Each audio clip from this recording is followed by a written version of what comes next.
Hi, welcome back to the podcast. Nobody's Doing It Right. I realize I haven't done an introduction in a while, so hello, welcome back. Welcome if this is your first time listening to me and my voice.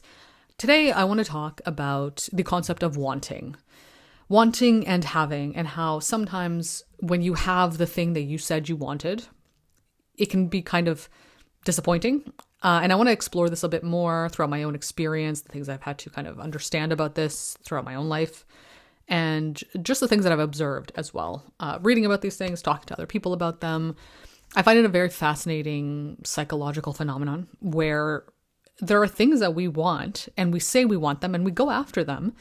And then you finally get that thing, whatever it might be. You look around and you have what you want, and yet you don't feel satisfied, or you don't feel content, or something feels off, or it just doesn't feel the way you thought it would feel.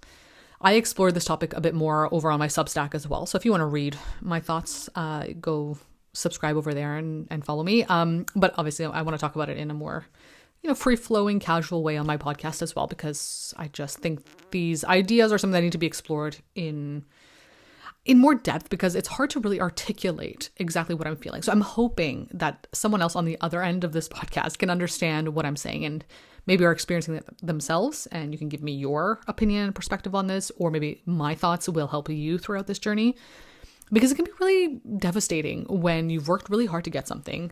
You've done the things you need to do. You've been focused for a long time, months, years, however long, to finally get all the things that you want.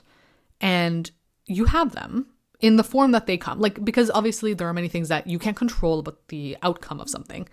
You can't control exactly how it's going to look or what exactly you're going to have. It's just the general intention of what you wanted. You have that now, right? This is what it looks like based on what you intended and the work you put in. You have it. And because it maybe doesn't look like perfect, maybe it doesn't look perfect in the way you imagine it. It doesn't have that nice sheen to it as it would if you were to pedestalize it in your mind. Now, because of that, there's a disillusionment to this experience. It feels like there's something off. And I really think what feels off about this is that your mind has been in the achievement zone for so long, right? You've been working towards something, you've been putting your energy and effort towards getting it. And so it requires a very intentional shift to now be able to enjoy what you have, however it might look. Because when you're in the phase of creating something, building something, manifesting something, if you will, the fantasy of it is what's driving you, right? The desire to achieve it or attain it is what's driving this energy, right? It's fueling you. When you finally have it, that fuel is gone because you don't need it anymore. Not to say that you're not going to want other things in your life, but I mean specifically for the thing that you've been trying to get, that you've been aiming for. You got it. It's here. So you don't need that energy, that fuel anymore. You don't need that tool. I think it's specifically about the tools we use in life, because I think when you don't realize that all of these experiences, these traits, these characteristics can also be tools that we use to give ourselves a specific experience in this life, we then might be using tools that aren't appropriate for every circumstance. So you might be using the tools of desire and drive and effort in moments when that tool is not needed, right? The tools that are necessary are enjoyment, indulgence, flow. Those are different. And so if you're using the tools of drive, effort, achievement in a moment when you should be open to flow and enjoyment, you're going to ruin that moment for yourself, right? You're going to ruin the experience. And I think that's specifically what the disillusionment stems from. It's you're using the wrong tools in the wrong circumstance. And so if you're using the wrong tool on something, you're going to break it, right? You're going to not make it function the way it needs to function because you're not using the proper tools for it. And I think that's what it all comes down to. And this is something I've had to understand about my own journey, as somebody who is a creative for most of my young adulthood, even like early adulthood, right? Teens to early 20s, mid 20s, whatever. I've always wanted to be a creative. I think my goal has always been, I want to have an audience that resonates with the thoughts I have. I want to be able to share my thoughts in creative ways. I want writing to be part of that, which it is in the work I do. But at the core is I want to share my thoughts and I want it to resonate with people so I feel less alone and so that others feel less alone and, connection. That's the whole point of creativity and art at the end of the day.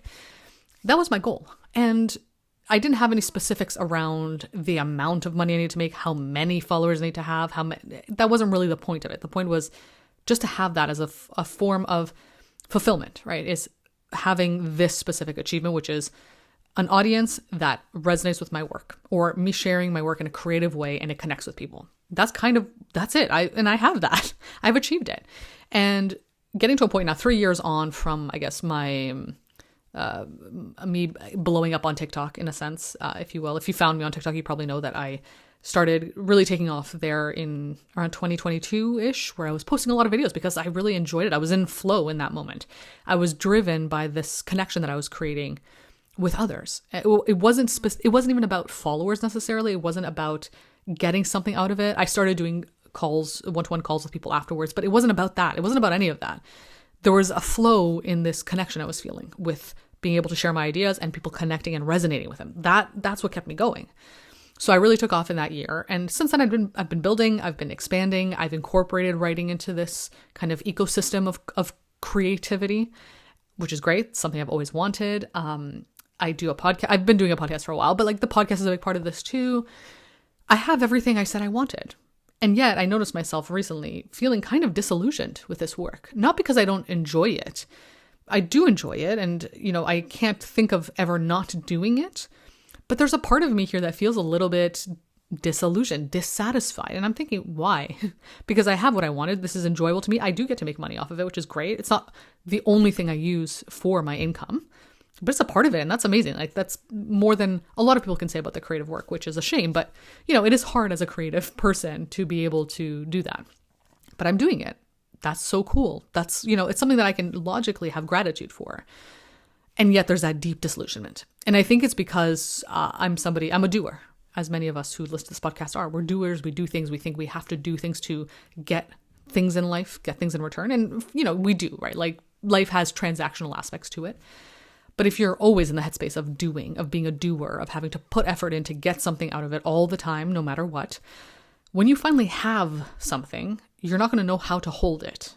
You're not going to know how to experience it and enjoy it because that's not what you're wired for. And that's what I'm noticing in myself. I'm not wired for enjoyment, which is why I've been talking a lot about indulgence and enjoyment in my content the last couple of months, because I'm realizing this is a big part of the journey that I'm on that is necessary and that I'm sure other people are also on and struggling with. If you're not wired to be able to enjoy, to experience, to have, to hold, then you won't be able to shift the mindset from doing, from effort, from building to now being in the flow state of having what you wanted and enjoying it. Because you'll think, I have to do more. There has to be something else. There has to be more because I'm not feeling the satisfaction that I thought I'd be feeling. But the satisfaction that you imagine feeling is coming from the mentality of the doing part of it, right? It's the feeling that you are envisioning is abstract because it can only truly exist in relation to the doing part. You're thinking, well, I'm doing all these things, I'm putting this effort in, so the outcome's going to be amazing. It's going to feel so good because the doing is the desire, right? The desire is fueling this effort. And desire is very pleasurable, but if desire, and nothing's wrong, there's nothing wrong with desire. I want to be clear about that. It's good to desire things as part of the human experience. But if the desire becomes the point of your experience, it becomes the end rather than the means to the end, then that's where you're going to get confused. And it's going to feel very uncomfortable when you get the thing that you've been desiring and it now no longer is a desire anymore because it's something you have. So sometimes we want things that we can't have and that fuels us to achieve them. And then when we have it, we think, well, if I have it, I must not want it because I only want things I don't have, And that's really sad because then what's the point of doing anything afterwards, right? Even though doing is the only thing you know. So it really does confuse you in the way you exist, the way you show up in your life, if that's how you're operating. And I'm noticing this within my own experience. So a big part of this process is understanding how to enjoy, how to hold something or pluck it out of the abstract realm and see what it looks like in tangible reality. And it's not going to look the way you thought it was going to look. And it's not going to be as shiny as it was in the abstract because it can't be, because now it's here and it's real and you're messy and you're flawed. And if you have it, that means it's also going to be messy. Like that's just how life works, right? That's how the universe works. And so it's really hard to be able to then enjoy that thing because ultimately, if you're tying your ability to enjoy yourself to you doing and being perfect, achieving a level of perfection, then no matter what you get, you're always going to feel dissatisfied because it's never going to be perfect, because it can't be perfect. You're not perfect. So this is I think a huge struggle for those of us who have been working towards things. You've been in the process, the mindset of doing, creating, building. Love that. That's a great part of life. People feel powerful when they create, and that's important to be able to feel that way. It is good for us to feel that way. But then what happens when you create and now it's just time to enjoy? If you don't know how to enjoy, or you're not seeing yourself as someone who can enjoy, or you're not using the tools necessary to be in this space of enjoyment, you're not going to enjoy the fruits of your labor. And then it's like, what's the point? And that's where the disillusionment comes in. Because you're thinking, I've done all this work, and why don't I feel the way I need to feel? It's because the shift has to happen. You have to shift. And that shift is hard because it's comfortable to be in the space of doing, of using the tools, of effort, and, building something. It's safe. It's comfortable. It feels like you have more control, right? But it's not going to make you feel satisfied. It's never going to make you feel satisfied, because you're always going to be thinking, well, if you're in this paradigm of doing, there's always going to be something else I have to do to get to something I want. And that's a shame, because now you can't enjoy things, and you're going to feel disillusioned all the time unless you're always in constant motion, which isn't good for you either, because that leads to burnout, something I struggle with a lot. I've also written about this on Substack as well. It's exhausting, and it's not good for you.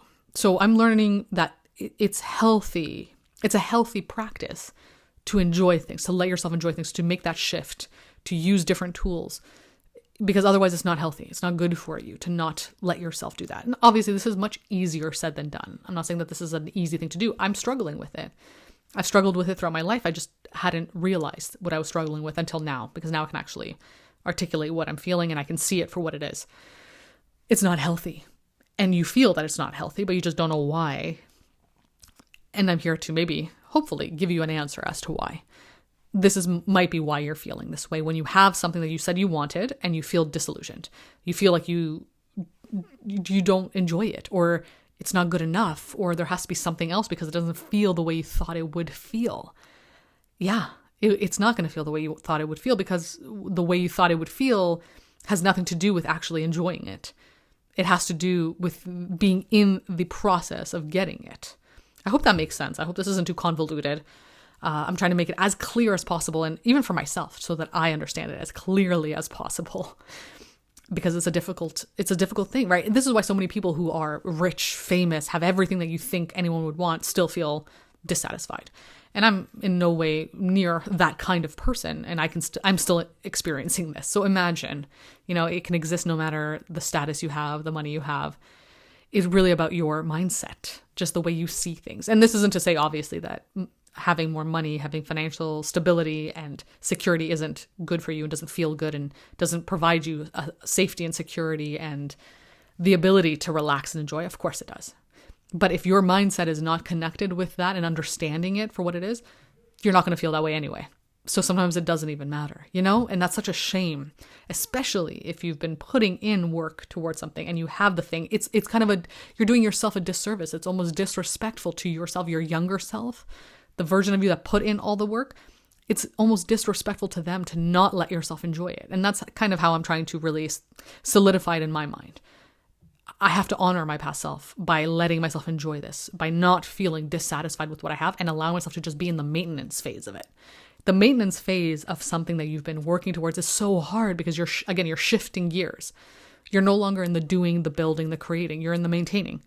And the maintaining has less wins to it, right? It has less dopamine to it because you've hit all the things you needed to hit, and now you just need to maintain it. Just keep it at what it is. There's no excitement there. It's stable. It's consistent. And that can be kind of boring sometimes. And it also doesn't give you the fuel that you have been using this whole time to get to where you are now, which is the fuel of desire. You have nothing to desire anymore because you have it. So now what? And that's a huge question to ask yourself. Now what? Now, again, there's nothing wrong with wanting something else or something different, of course. Again, you can work on new projects or do new things or achieve new, of course. But really, what are you desiring and why are you desiring it? It's really important to get clear on that intention, the intention behind all of this. If the intention is only to gain a sense of newness all the time, or to gain a sense of perfection from what you're achieving, you're never going to feel satisfied. And that's so sad to you and your younger self, the version of you that put in all this effort. You owe it to yourself to let yourself enjoy all the work you've been doing, everything that you've been doing. You deserve to experience the enjoyment of, to sink into it. But it's scary because you are now in a space that you've maybe never been in before, and maybe you never thought you would get to. Maybe you don't think you deserve to be in this space. Maybe you think I have to keep working to be worthy of getting what I want. But if you are always working to be worthy, that means the moment you become worthy and you don't have to work for it anymore, you're not going to feel worthy, right? Because that's the headspace you're in. That's the mindset you have about yourself. That's a self-concept you have that you have to do to get. But once you get and you stop doing, it's confusing because now what? And yeah, now what? And that's the question I'm asking myself as well. Now that I have certain things that I've wanted for a long time, and obviously they're not perfect. They're not 100%. They didn't fix everything in my life. They didn't save me. That's another mindset that I think affects the ability to enjoy things that you achieve. This feeling of, oh, when I get this thing, I'm going to be saved. It's going to save me. And there isn't one thing, one person, one anything that's going to save you. Because maybe you don't need saving. Maybe it's something different. Because saving is it's an existential issue, right? This feeling of needing to be saved. It's a core wound. And there's nothing that can do that. Again, of course, money, certain kinds of success can help you gain security, safety, shelter, all that stuff, of course. But that core wound of being saved, that's completely different. Again, that's existential. That's something else. And there's nothing that's going to do that for you. So now that what you got is not perfect and it hasn't saved you, your life is still kind of the same. You're kind of the same, maybe in different ways. Maybe you're different in terms of being able to now look at yourself as somebody who's capable. You've shown yourself your resilience, your discipline. Sure, we love that. But ultimately, life is still kind of the same, right? It's not magically different. You're not transported into a different realm. Now what? Who are you now? Or what do you do now? And, I think the answer to that is you enjoy. Let yourself enjoy. Let yourself be in it. It's not going to be exciting. It's not going to be constantly stimulating. You're not going to be on the hunt, which is, again, exciting. It increases your cortisol levels, and humans like that. But there's another kind of pleasure there, and you kind of have to let yourself sink into this. This kind of pleasure you need to sink into, not climb out of, if that makes sense. Because when you're chasing, you're hunting, you're forcing, you're you're doing, you're climbing, it's active. This is passive. To enjoy, really, it is kind of an active thing. You're choosing to enjoy something. You can choose not to enjoy it. But by letting yourself enjoy something, you have to let yourself sink into it. And it's almost this letting go, right? It's passive almost. You're letting it wash over you. That's scary and it's uncomfortable. But I think that's the answer to this. It's a solution to this, I think. It's easier said than done, of course. I haven't mastered it by any means. But it's part of the practice I'm incorporating into my own life now. So hopefully this can help you if you're also struggling with this. So I hope this episode was informative. I hope it was helpful. I hope it gave you some perspective on this if you've been struggling with it. Follow me on Substack. I write about these things over there all the time. Book a one-to-one call with me if you want to talk about these things in more depth with me. And follow me on TikTok and Instagram for other short-form content. Other than that, thank you for being here, and I'll be back again soon with another episode.